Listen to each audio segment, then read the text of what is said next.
Hello everyone, I hope आप लोग बहुत अच्छे होंगे और इसी के साथ हम हिस्ट्री की क्लास स्टार्ट करते हैं। तो चलिए आज हम पढ़ेंगे इंडस वैली सिविलाइजेशन, सिंधु घाटी सभ्यता, जिसे हड़प्पा सभ्यता भी बोलते हैं। तो चलिए स्टार्ट करते हैं आज की क्लास। इसे ब्रॉन्ज एरा भी बोला गया है क्योंकि इस टाइम पे ब्रॉन्ज मिलना स्टार्ट हो गया था, लोगों को ब्रॉन्ज बनाना आ गया था। इसका टाइम पीरियड 2250 बीसी से 1750 बीसी है। 2600 बीसी से 1900 बीसी है, मतलब इनके फेजेस पे है, ये 3 फेजेस में था ये। तो हम इसे डिटेल के साथ बाद में पढ़ेंगे। और इसका ये टाइम पीरियड ये माना गया, अलग अलग हिस्टोरियन ने अलग अलग टाइम पीरियड माना है। तो इसे फर्स्ट अर्बन सिविलाइजेशन बोला गया है। फर्स्ट अर्बन सिविलाइजेशन क्यों बोला गया है? क्योंकि इसमें पहली शहरी सिविलाइजेशन का देखा है। इससे पहले गांव वाली सिविलाइजेशन इतनी ज़्यादा डेवलप नहीं थी कि ढकी हुई नालियाँ मिल रही है, बहुत सारी चीज़ें मिली है, इसीलिए हड़प्पा सभ्यता बहुत ज़्यादा फेमस है। इसे पहली अर्बन सिविलाइजेशन बोला गया है ऑफ द वर्ल्ड। ठीक है। इसके कंटेम्प्रेरी का मतलब है, अगर हिंदी में देखेंगे, इसके साइमल्टेनियसली या इसके बराबर कौन सी सभ्यताएं और चल रही थी। तो पहली आती है मेसोपोटामियन सिविलाइजेशन। मेसोपोटामियन सभ्यता आई थी, जिसे सुमेरियन सिविलाइजेशन भी बोलते हैं हम। ये किसके नदी के पास थी? इराक में थी, दर्जला और फरात रिवर के पास थी, है ना। इसके पास में बसी गई। हर सिविलाइजेशन या सभ्यता किसी ना किसी नदी के पास में बसी है, क्योंकि अब तो क्या है, हमारे पास में पाइपलाइंस है, बहुत सारी चीज़ें हैं, पानी की टंकी है, उसकी हम पूरी आपूर्ति कर लेते हैं पानी की, हमें पूरा वाटर रिसोर्सेज हमारे पास में हैं। पर पहले क्या था हमारे पास में वाटर के लिए? कैनाल वेनाल तो सब बाद में बनने लगे। तो बाद में क्या, पहले क्या था? रिवर्स थी। तो पहले के लोग रिवर्स के पास में अपनी सिविलाइजेशन स्टैब्लिश करते थे कि आराम से, पानी तो सबसे इम्पॉर्टेंट है, खाना बाद में आता है, तो इसीलिए वहाँ से चीज़ें भी लेंगे और वहीं पे सिविलाइजेशन स्टैब्लिश करते थे। One of the oldest civilization है, सबसे एंशिएंट सिविलाइजेशन माना है मेसोपोटामियन को। सेकंड आती है इजिप्शियन सिविलाइजेशन। ये किस बैंक के रिवर पे है? नील नदी के किनारे है, नाइल रिवर के पास में है। तो ये मोस्ट इंपॉर्टेंट कंटेम्परेरी सिविलाइजेशन चल रही थी इंडस वैली सिविलाइजेशन के लिए। हम दोबारा पढ़ेंगे, इसे ब्रॉन्ज एरा भी बोला है, इंडस वैली सिविलाइजेशन भी बोला है और हड़प्पन सिविलाइजेशन भी बोला है। ये फर्स्ट अर्बन सिविलाइजेशन थी। इसके कंटेम्परेरी क्या चल रहा था? मेसोपोटामियन और सुमेरियन सिविलाइजेशन। इराक में थी, दर्जला और फरात रिवर, इसमें यहाँ पे स्टैब्लिश हुई थी ये world of the ancient civilization है। सेकेंड थी इजिप्शियन सिविलाइजेशन, किस नदी के किनारे थी? नील नदी के किनारे थी। This topic is important for the all the competitive examination. जो भी सारे आपके सरकारी नौकरी के एग्जामिनेशन है, केवीएस हो, एनवीएस हो, डीएसएसबी हो, या बहुत सारे एग्जामिनेशन है, उसके लिए मैं मोस्ट इम्पॉर्टेंट चीज़ें जो जो ज़रूरी है, इसमें मैंने पॉइंट्स डाले हैं और आपके लिए बहुत मदद करेगा। तो ये आप एक बार स्क्रीनशॉट ले लीजिए कि जो जो ये मैंने कंटेंट बनाया है या इसके नोट्स है, आप एक बार स्क्रीनशॉट ले लीजिए। अब ये सब आपने स्क्रीनशॉट ले लिया। इसके बाद में अब क्या हुआ? अलेक्जेंडर कनिंघम आए, उन्हें फादर ऑफ इंडियन आर्कियोलॉजी बोला गया है। अब कनिंघम के बाद में अब धीरे धीरे हम ये देखेंगे कि हमने नाम वाम तो हमने ये पढ़ लिया कि हमें पता है लास्ट में कि इंडस वैली सिविलाइजेशन नाम है या सिंधु घाटी सभ्यता नाम है, पर इसको नाम कैसे पता लगा, या तब कैसे पता लगा होगा कि ऐसी भी कोई सिविलाइजेशन है, या यूं ही सिविलाइजेशन खुद से ही आ गई। तो धीरे धीरे हमने जाना कि इसे सिंधु घाटी सभ्यता नाम कैसे दिया गया और ये सभ्यता कैसे खोदी गई या किस किस का सपोर्ट था इसमें। इंडियन आर्कियोलॉजिकल डिपार्टमेंट में इंडियन फादर थे अलेक्जेंडर कनिंघम। ये आपके एग्जाम पॉइंट ऑफ व्यू से बहुत इंपॉर्टेंट है।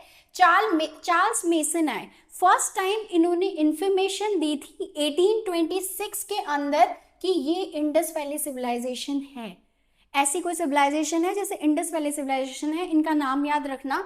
इन 1856 मतलब 1856 एडी के अंदर है ना, 2 भाई थे, विलियम ब्रेटन और जॉन ब्रेटन। इन्होंने ये बोला कि लाहौर से जो कराची में जो रेलवे ट्रैक पे जो ईंटें बिछाई गई है ना, वो सिंधु घाटी सभ्यता की है। अब पहले पता है क्या है, आधी तो लोग उखाड़ उखूड़ के ले गए। क्या किया, कैसे, मतलब लोगों को ये लगा कि पता नहीं पहले से मकान बने हुए हैं या जो चीज बनी हुई है, ईंटों को उखाड़ कर रेलवे ट्रैक पे बिछा दिया। तभी बोला गया है 1856 एडी टू ब्रदर्स थे, विलियम ब्रेटन और जॉन ब्रेटन, हड़प्पा की ब्रिक्स रेलवे लाइन में लाहौर से लेके कराची पर बिछा दी थी। इन्होंने ये बताया। बाद में लोगों को, क्योंकि उन्हें यकीन ही नहीं था कि इतनी पुरानी सिविलाइजेशन बर्न ब्रिक यूज कर रही है, जली हुई ईंटें, मतलब अच्छे से पकी हुई ईंटें यूज कर रही है, और वो बिछा दी। उन्हें पता नहीं था, पता होता तो बिछाते नहीं। तो अब क्या है, आधी तो लोग उखाड़ के ले गए, अपने घरों में लगा दी या ऐसे ले गए, क्योंकि किसी को नहीं पता था इतनी पुरानी सिविलाइजेशन है, या ईंटें भी उन्हें बनानी आती थी। अब इसके बाद में क्या हुआ, हड़प्पा जिसके नाम से सिविलाइजेशन का नाम लिया, डिस्कवर की 1821 एडी में दयाराम साहनी। ये नाम आप बिल्कुल रट लेना, घोट लेना, जो करना है वो कर लेना। फिर आए आर.डी. बनर्जी, मोहनजोदड़ो। मोहनजोदड़ो आपने मूवी भी देखी, मोहनजोदारो, शाहरुख खान वाली नहीं, ऋतिक रोशन वाली, है ना, वो मैं भूल गई थी। आर.डी. बनर्जी, मोहनजोदड़ो 1922 में, जस्ट एक साल बाद मोहनजोदड़ो एक साइट देखी गई, जब वो खुदाई कर रहे थे बुद्धा के स्तूप पर, ये सब की खुदाई चल रही थी, तब इन्होंने पता लगा मोहनजोदड़ो भी एक साइट है, वो भी इंडस वैली सिविलाइजेशन। दो नाम, दयाराम साहनी 1921 में इन्होंने क्या खोजा था, हड़प्पा खोजा था, और सेकंड मोहनजोदड़ो 1922 में खोजा था। सबसे पहले साइट खोजी गई थी हड़प्पा, इसी वजह से इस सिविलाइजेशन का नाम हड़प्पन सिविलाइजेशन भी रखा गया है, और सिंधु घाटी के पास में है, मतलब इंडस रिवर के पास में है, इसीलिए इसका नाम इंडस वैली सिविलाइजेशन है। ठीक है, अब नेक्स्ट है, इसी टाइम पे जॉन मार्शल है ना, इंडियन आर्कोलॉजिकल डिपार्टमेंट के हेड थे। जब ये चीजें चल रही थी ना, तो कोई तो हेड होगा उस टाइम पे, या लोग ऐसे ही ढूंढ रहे थे, ऐसी बात नहीं है। फिर बाद में क्या हुआ, आर्कोलॉजिकल डिपार्टमेंट में थे, 1922 तक ये सब चीजें हो गई है। अब मैंने आपको हेड भी बता दिया है कि जॉन मार्शल थे, एलेक्जेंडर कलिंगम, चार्ल्स मेसन, 1856 में दो ब्रदर्स थे, लाहौर से कराची में ये रेलवे ट्रैक पे इनकी ब्रिक्स बिछाई हुई थी। हड़प्पा किसने डिस्कवर किया, दयाराम साहनी ने 1921 के अंदर। आर.डी. बनर्जी ने क्या किया, मोहनजोदड़ो खोजा 1922 के टाइम पे। अब इस टाइम पे आर्कोलॉजिकल डिपार्टमेंट के, इंडियन आर्कोलॉजी के हेड कौन थे, जॉन मार्शल थे। अब 1924 के टाइम पे जॉन मार्शल ने ये डिक्लेयर कर दिया था कि ये इंडस वैली सिविलाइजेशन है। अब धीरे धीरे प्रोसेस पता लगता जा रहा है, नाम दिए जाने शुरू हो रहे हैं, पर अब हम आगे जानेंगे कि इंडस वैली सिविलाइजेशन का एरिया कितना रखा गया, क्योंकि पहले तो पता ही नहीं था। इसकी ब्रिक्स भी यूज कर ली, थोड़ी बहुत सिविलाइजेशन की भी तोड़फोड़ हो गई, लोग ढूंढते गए, लोग खुदाई किसकी कर रहे थे, ढूंढा क्या गया, और इतनी बड़ी सिविलाइजेशन निकली। तो आप इस चीज का स्क्रीनशॉट ले लीजिए, और जो जो मैंने इंपॉर्टेंट बोला है वो एकदम रट लीजिए फॉर योर एग्जामिनेशंस। आप ये सब चीज़ें आपने स्क्रीनशॉट ले ली। अब इसके बाद में हम ये देखेंगे कि उसका नाम रखा गया था इंडस वैली सिविलाइजेशन। इनिशियली इसका नाम इंडस वैली सिविलाइजेशन रखा गया किस एरिया के पास में, इंडस वैली के जो में, या इंडस रिवर, सिंधु घाटी सभ्यता नाम रखा गया। किस रिवर के नाम पे, सिंधु घाटी सभ्यता किस पे था, वापस रिपीट करेंगे हम, सिंधु नदी पे। तो उसके पास वाला एरिया लिया गया स्टार्टिंग में, मतलब पूरा एरिया अभी इन्हें नहीं पता था इनिशियली, मतलब शुरुआत में जो जो चीजें मिली। बाद में क्या हुआ, जैसे जैसे साइट्स हम ढूंढते गए, अलग अलग रिवर्स के बैंक पे हमने देखा कि ये सभ्यता मिली, फिर ये डिसाइड किया गया कि इसका नाम पर हड़प्पन सिविलाइजेशन रखा गया। सिंधु घाटी तो था ही, फिर हड़प्पा सिविलाइजेशन रखा गया, क्योंकि अलग अलग जगह और साइट्स और मिल रही थी। इसके बाद में क्या हुआ, पिगट थे एक, पिगट ने ये बोला, पिगट महोदय ये बोलते हैं कि हड़प्पा और मोहनजोदड़ो ट्विन कैपिटल है, दो कैपिटल है ना। अब इसके बाद में इसकी शेप की बात करते हैं। मैं फ्लो चार्ट में ट्राई ये कर रही हूँ ज़्यादा से ज़्यादा फ्लो चार्ट या आपको ऐसे डायग्राम से बता दूँ कि आपको याद हो जाए, क्योंकि हिस्ट्री आपको थोड़ी बहुत रटनी भी पड़ेगी, या स्टोरी की तरह जैसे याद कर लो, जो ईजी होगा वो हम कर लेंगे। तो अब इसका शेप समहाउ ट्रायंगुलर बोला गया। अब इसका हम ये देखेंगे कि इसका ज्योग्राफिकली एक्सटेंड कितना था, नॉर्थ, साउथ, ईस्ट और वेस्ट। नॉर्थ सबसे ऊपर हमारे क्या बैठे हुए हैं, जम्मू एंड कश्मीर बैठा हुआ है, और वहां पे मोस्ट साइड है मांडा। पर सबसे इंपॉर्टेंट हमें साइट्स तो लर्न करनी है, वो किस रिवर पे है, इस पे क्वेश्चन बहुत ज़्यादा आने लग गए हैं आजकल। तो ये चेनाब रिवर पे मांडा साइट ढूंढी गई इंडस वैली सिविलाइजेशन की। ईस्ट में आलमगीरपुर यूपी, उत्तर प्रदेश में ये किस पे थी, हिंडौन रिवर पे थी। अब साउथ में देखेंगे, साउथ में दैमाबाद है, दैमाबाद महाराष्ट्र तक इसका एक्सटेंड था, किस पे है, प्रवरा रिवर पे है। अब वेस्ट में देखेंगे सूतकंड और पाकिस्तान में इस दश रिवर पे था ये इसका एक्सटेंशन है ज्योग्राफिकली। ये ट्रायंगुलर शेप में तो था, पाकिस्तान तक इंडिया का पार्ट, ऐसे हिंदू पाकिस्तान वाला सीन नहीं था पहले की पहले, इसी टाइम में हिंदू पाकिस्तान वाला या इंडिया पाकिस्तान वाला सीन था। तो इसका ज्योग्राफिकली एक्सटेंड बहुत सारी पार्ट्स हमारे पाकिस्तान में भी हैं, गुजरात में भी बहुत सारी साइट्स मिली है। तो आगे हम ये देखेंगे, आप इसका स्क्रीनशॉट ले लीजिए। दोबारा बोल रही हूँ, इंडस वैली सिविलाइजेशन इनिशियली इसका इंडस रिवर के नाम पे रखा था, बाद में जैसे जैसे साइट्स मिलती गई तो हड़प्पन सिविलाइजेशन नाम रखा गया। पीगट ने ये बोला कि ये दो कैपिटल है, मोहनजोदड़ो और हड़प्पा, इसकी शेप ट्रायंगुलर है, नॉर्थ पॉइंट मांडा, साउथ दैमाबाद, ईस्ट आलमगीर और ये वेस्ट पे सूतकंड और पाकिस्तान में। अब ये सब आपने स्क्रीनशॉट ले लिया है। अब ये है कि पहली साइट हम पढ़ेंगे हड़प्पा, जिसके नाम पे हड़प्पा सिविलाइजेशन नाम दिया गया। हड़प्पा मोंटगोमरी डिस्ट्रिक्ट पंजाब, हमारा वाला पंजाब नहीं, पाकिस्तान वहाँ पे भी पंजाब है, तो पंजाब में मिला। ये यहाँ पे है, कौन से रिवर पे हड़प्पा है, रावी पे। हर इंपॉर्टेंट साइट्स की रिवर आपको लर्न करनी है, मैं बार बार आपको बोल रही हूँ, क्योंकि अब ये पूछ लेते हैं कि किस रिवर पे है वो, क्योंकि अब नॉर्मल हो गया कि हड़प्पा सिविलाइजेशन है, ये है वो है, तो अब क्या है, अब उसके रिवर फिर और एक्सटेंड पे जाएंगे कि क्या क्या इंपॉर्टेंट चीज़ें मिली, तो वो अब ये रावी रिवर पे है। अब किस किस ने इसे ढूंढा था, सबसे इंपॉर्टेंट हमने दयाराम सारी 1921 तो लर्न कर लिया, उसके साथ में कौन थे, माधोराव स्वरूप वत्स, मार्टिमन विलर। अब क्या क्या चीज़ें मिली है वहाँ से, क्या क्या चीज़ें मिली है, 12 ग्रेनरीज मिली है वहाँ से।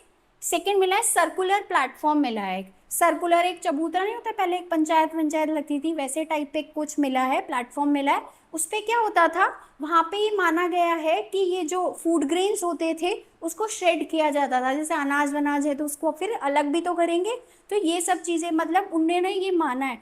एक तो सबसे इम्पॉर्टेंट बात क्या है, या हम उसके बारे में जान क्यों नहीं सकते, क्योंकि इंडस वैली सिविलाइजेशन के हमें कोई भी ऐसे रिटन एविडेंसेस नहीं है, हम बोल ही सकते हैं कि ऐसे हुआ होगा, है ना। अब क्या है, 18 लेबर रूम्स मिले हैं, मेकअप बॉक्स, वैनिटी बॉक्स मिला है। वैनिटी बॉक्स को हिंदी में क्या बोलते हैं आप कमेंट करना, शायद मंजूषा या कुछ ऐसे कुछ बोलते हैं। मेकअप वेकअप करना लड़कियां कभी नहीं भूलेगी, तो पहले भी करती थी, ऐसी बात नहीं कि पुराना ज़माना है तो मेकअप नहीं करेगी, तो मेकअप पहले भी होता था। तो वैनिटी बॉक्स में मिला है, कहीं पे शायद लिपस्टिक भी मिलेगी, काजल बिंदी लिपस्टिक कहाँ जाएगी, तो मेकअप बॉक्स और वैनिटी बॉक्स में मिला है, हड़प्पा से मिला है। याद रखना है कौन सी चीज़ कहाँ से मिल रही है ना। अब ग्रेवयार्ड मिला है 837, ठीक है। ब्रास चैरियट मिला है, एक ब्रास का रथ मिला है, चैरियट मिला है ब्रास का, तभी ब्रॉन्ज सिविलाइजेशन बोला है, क्योंकि ब्रॉन्ज की चीज़ें बहुत ज़्यादा मिली है, इसे ब्रास का चैरियट कहाँ से मिला है, हड़प्पा से मिला है। 57 ग्रेवयार्ड्स कहाँ से मिली है, 57 ग्रेवयार्ड्स यहाँ से, ग्रेव्स मिली है, ग्रेवयार्ड्स नहीं, 57 ग्रेव्स मिली है, कब्रें मिली है यहाँ से।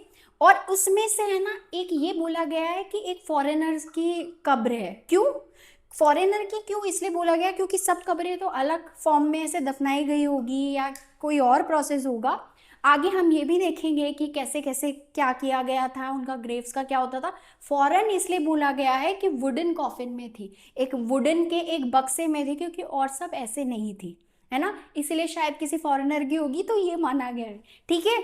12 ब्रॉन्ज मिरर मिले हैं। अब मेकअप वेकअप कर रही हैं तो देखेंगे किसमें, तो इसीलिए 12 ब्रॉन्ज मिरर भी मिले हैं। किसके मिले, ब्रॉन्ज के मिले हैं, ब्रॉन्ज का ही ब्रास चैरियट मिला है। इंपॉर्टेंट क्या है, 12 ग्रेनरीज मिली है, वैनिटी बॉक्स इंपॉर्टेंट है, ग्रेवयार्ड, ब्रास का चैरियट, ठीक है, ये ज़्यादा इंपॉर्टेंट है। और सब मैंने बहुत आपको सम अप करके बताया कि इंपॉर्टेंट चीज़ें आपके एग्जाम के पॉइंट ऑफ व्यू से देख लो, और अब आप इस चीज़ का स्क्रीनशॉट ले लीजिए। तो नेक्स्ट हम पढ़ेंगे मोहनजोदड़ो, जिसे मोहनजोदड़ो का मतलब होता है मृतकों का टीला, मैं हिंदी में भी बता देती हूँ, माउंट ऑफ डेड्स बोलते हैं इसे। और अब ये देखेंगे, ये सबसे इम्पोर्टेंट बात है, ये जो जो जगह है वो मिली कहाँ पे, ये है कहाँ पे, है ना। लारखाना डिस्ट्रिक्ट में है, सिंध स्टेट में है, और किस नदी के किनारे है, सिंधु नदी के किनारे हैं। अब किसने ढूंढा, आर डी बनर्जी, मैंने सेकंड बोला ही था 1922 में आर डी बनर्जी ने ढूंढा था। अब क्या क्या चीजें यहाँ मिली है, सबसे इंपॉर्टेंट घोट लो ग्रेट बाथ, सबसे इंपॉर्टेंट। अब जो ग्रेट बात था ना, एक ग्रेट क्यों बोला है, बहुत बड़ी जगह मिली है, बहुत मतलब बहुत बड़ी जगह मिली है उस सिविलाइजेशन के अकॉर्डिंग। नॉर्थ और साउथ पार्ट पे है ना स्टेयर्स जा रही हैं, है ना, स्टेयर्स जा रही है। और इसके बॉटम में, मतलब आज जो हमारे फर्श होते हैं ना बाथरूम में हम मस्त नहाते हैं, तो वहाँ पे फर्श होते हैं ना, वैसे जिप्सम मतलब बर्न बिछाई गई है। क्यों बिछाई गई है, कि वाटर का लीकेज ना हो, ये देखा गया है बर्न ये ग्रेट बाथ में। अब यहाँ पे नियर वाटर सप्लाई की भी व्यवस्था थी, मस्त वाटर सप्लाई की व्यवस्था थी। अब यहाँ पे ये देखा गया ग्रेट बाथ में कि प्रिस्ट का रूम और चेंजिंग रूम भी था। प्रिस्ट का रूम हम ये ऐसे बता इसलिए रहे हैं क्योंकि उसकी साइज बड़ी थी, तो शायद प्रिस्ट का रूम था वो। क्योंकि ये हम बात इसलिए बोल रहे हैं, इतनी बड़ी जगह नहाने की किसी ना किसी चीज़ के लिए यूज़ तो आएगी, मतलब बहुत सारे लोग आ रहे हैं, गैदरिंग हो रही है, तभी इतना बड़ा जगह है, तो इसीलिए प्रिस्ट का रूम था या चेंजिंग रूम था। अब जॉन मार्शल ने ये जो स्ट्रक्चर जब देखा था ग्रेट बाथ, तो इसे बोला था सरप्राइजिंग स्ट्रक्चर ऑफ वर्ल्ड। ये बहुत ज़्यादा आश्चर्यजनक हो गए थे जब इसे देखा था। और इसे कलेक्टिव बाथ भी बोला जा सकता है, क्योंकि यजनास कराए जाते थे शायद यहाँ पे, यज्ञ कराया गया हो, तभी प्रेस का रूम मतलब बड़ा रूम बोला गया है।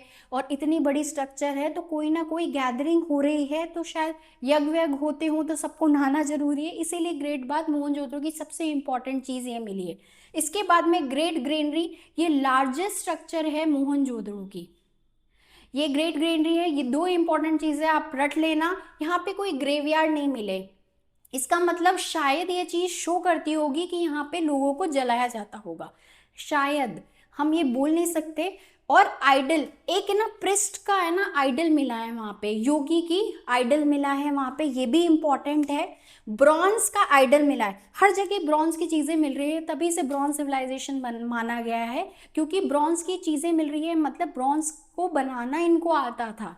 तो अब यहाँ से dancing girl, very very important है। डांसिंग गर्ल कहाँ से मिली थी, मोहनजोदड़ो से मिली थी, डांस करती हुई गर्ल, ठीक है। Cylindrical seal of Mesopotamia, cylindrical shape में है ना, एक हमारा जैसे सिलेंडर होता है ना, उसी शेप में एक है ना सील मिली है मेसोपोटामिया की, मेसोपोटामिया की मिली है। इस चीज़ से हमें क्या पता लगता है, फॉरेन ट्रेड होता था। फॉरेन ट्रेड किससे हो रहा है, हमारी सिविलाइजेशन से हो रहा है, मेसोपोटामिया में मतलब कोई ट्रेड होता था, तभी यहाँ सील आएगी, नहीं तो क्या ज़रूरत है, हमारे यहाँ पे मेसोपोटामिया की सील मिल रही है, तो मतलब हम बोल सकते हैं कि फॉरेन ट्रेड होता था।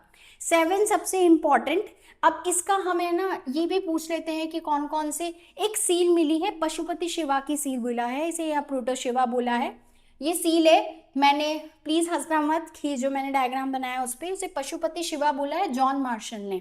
ये यहाँ पे पशुपति शिवा, ये बहुत सारे एनिमल्स और इनके साथ में बैठे हुए हैं। यहाँ पे राइनो बैठा हुआ है, यहाँ बफेलो है, यहाँ टाइगर है और यहाँ एलिफेंट है, और नीचे 2 डियर बैठे हुए हैं।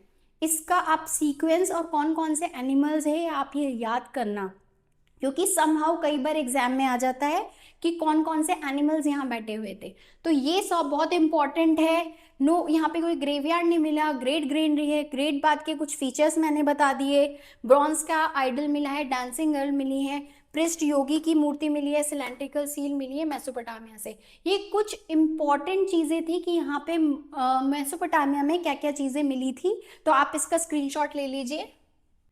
अब हम नेक्स्ट पढ़ेंगे लोथल। लोथल कहाँ है, गुजरात में, भगवा रिवर के ऊपर है। लोथल बहुत इंपॉर्टेंट साइट है। रंगनाथ राव ने इसे ढूंढा था या खोजा था, रंगनाथ राव ने इसे खोजा था। मैक्सिमम साइट्स है ना हड़प्पा की गुजरात में, यहाँ लोथल पे, यहाँ पे गुजरात में मिली है। डोर, अब सबसे इंपॉर्टेंट बात यह कि हड़प्पा का एक फीचर था कि जो ये डोर थे ना, अपने गेट है ना पीछे वाली गली की तरफ खोलते थे, क्योंकि ये बोलते थे प्राइवेसी रहती है, या खिड़कियां भी फर्स्ट फ्लोर पे रखते थे। इनका मानना था कि प्राइवेसी रहती है, धूल मिट्टी है, जो भी इनके रीजन थे, तो ये पीछे थे। पर अब लोथल में इनका क्या मानना था, लोथल में ना जो डोर थे वो मेन रोड की तरफ ही खुलते थे, ये अलग से देखा गया, सिर्फ ये लोथल में था। तो डोर कहाँ है, मेन रोड की तरफ खुल रहे हैं, इसे इंडस्ट्रियल सिटी बोला है। यहाँ पे बीड्स की फैक्ट्री हुआ करती थी और यहाँ पे एक डॉकयार्ड था। डॉकयार्ड लार्जेस्ट स्ट्रक्चर है पूरे हड़प्पा सिविलाइजेशन का। यहाँ पे लार्जेस्ट स्ट्रक्चर देखा गया, यहाँ पे कंपस मिला है, एक मॉडल मिला है गोट का, और यहाँ पे ये देखा गया, यहाँ पे फॉक्स एंड क्रो की एक स्टोरी डिस्क्राइब की गई है। तो ये भी एक बहुत इंपॉर्टेंट चीज़ मान लेते हैं, हम फन के लिए देख लेंगे, पर इम्पॉर्टेंट ये है मेन डोर की तरफ, मेन रोड की तरफ खुलता था इसका डोर। इंडस्ट्रियल सिटी है, बीड्स की फैक्ट्री यहाँ पे थी, इसी इंडस्ट्रियल सिटी बोला है। डॉकयार्ड लार्जेस्ट स्ट्रक्चर है इंडस वैली सिविलाइजेशन का। कंपस और पर्शियन सील यहाँ से मिली है। पहले मेसोपोटामियन मिल रही थी, पर्शियन मिल रही है, मतलब इनका एक्सटर्नल ट्रेड भी था, इंटरनल तो होता ही था, तो एक्सटर्नल ट्रेड भी था। पर्शियन सील मिल रही है। लोथल को मिनी हड़प्पा और मिनी मोहनजोदड़ो भी बोला गया है। अब नेक्स्ट हमारी साइट है कालीबंगा। कालीबंगा कहाँ पे है, ये है राजस्थान के अंदर। तो आप अब इस चीज़ का, ये राजस्थान के अंदर है, आप इसका स्क्रीनशॉट ले लीजिए। और ये आपके इम्पॉर्टेंट, मतलब जो जो इम्पॉर्टेंट चीज़ें हैं आपके एग्जाम पॉइंट ऑफ व्यू से, मैंने ऑलमोस्ट है ना फ्लो चार्ट में या छोटा करके आपको एक्सप्लेन कर दिया है। नेक्स्ट हमारी इम्पॉर्टेंट साइट है धोलावीरा, गुजरात के अंदर है। रविंद्र सिंह बिष्ट ने 1990 में इसे खोजा था। अब ये क्या है इम्पॉर्टेंट चीज़, इसे सबसे न्यूएस्ट एग्जीबिशन साइट माना गया है। अब ये ना 3 पार्ट में डिवाइडेड थी। 3 पार्ट में डिवाइडेड का मतलब होता है, जो हमारा इंडस वैली सिविलाइजेशन था ना, जो हड़प्पा सिविलाइजेशन 2 वर्गों में था, लोअर टाउन और अपर टाउन, पर इसमें मिडिल टाउन भी मिला है। जैसे ये हम मान लेते हैं लोअर अपर टाउन, और इसमें बीच में एक मिडिल टाउन में मिला है, तो ये 3 पार्ट में डिवाइडेड था, ठीक है। और जो लोअर पार्ट था वो ज़्यादा बड़ा था, और जो बड़ा, जहाँ पे बड़े लोग शायद या पैसे वाले लोग रहते होंगे, वो ऊंचाई पे था, पर वो छोटा था एरिया वाइज, ठीक है। तो इसमें 3 पार्ट में, मतलब बीच में मिडिल टाउन भी है। कंस्ट्रक्शन कैसा था, क्वाड्रिलेटरल शेप का मान सकते हैं हम इसका, क्वाड्रिलेटरल शेप था धोलावीरा का। अब सबसे इम्पोर्टेंट बात, धोलावीरा कहाँ पे है, इसने किसने ढूंढा इसे, अब यहाँ पे चीज़ें क्या मिली।